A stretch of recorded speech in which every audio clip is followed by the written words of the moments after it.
बातमी आता नाशिक मधून आहे। सुरगाण्यात पावसाची धुव्वाधार बॅटिंग सुरू आहे। नार पार, तान मान आणि अंबिका या सगळ्या नद्यांना महापूर आलाय। अनेक गावांचा संपर्कही तुटलाय। अनेक गावात वीजही गायब झाली आहे। त्यामुळे आता त्या ठिकाणी देखील प्रशासनाकडून योग्य ती खबरदारी घेतली जाते। नागरिकांना काळजी घेण्याचं आवाहन केलं जातंय। सुरगाण्यात देखील मुसळधाराचा पाऊस होतोय, त्यामुळे आता नद्यांना पूर आलाय।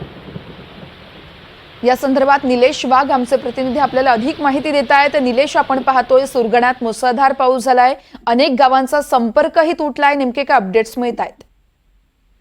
नक्कीच आपण जर पाहिलं तर गेल्या अनेक दिवसाच्या प्रतीक्षेनंतर सुरगाण्याच्या या दुर्गम भागामध्ये कालपासून पावसाने जोरदार बॅटिंग करायला सुरुवात केली आहे। आणि या पावसामुळे सुरगाण्यातल्या अंबिका, तानबान या प्रमुख नद्यांसह सर्व नाल्यांना महापूर आलाय। त्यामुळे या भागातले जे संपर्क जो तो विस्कळीत झालाय। या भागात छोटे छोटे मोरे असल्यामुळे अनेक नागरिक जे आहेत ते शेताच्या कामानिमित्त असेल किंवा इतर कामानिमित्त बाहेर गावी गेले होते आणि ते त्या ठिकाणी अडकून पडल्याचं चित्र आहे। तर अनेक ठिकाणी रस्त्यावर झाडं उन्मळून पडल्याने वाहतूक देखील ठप्प झाली।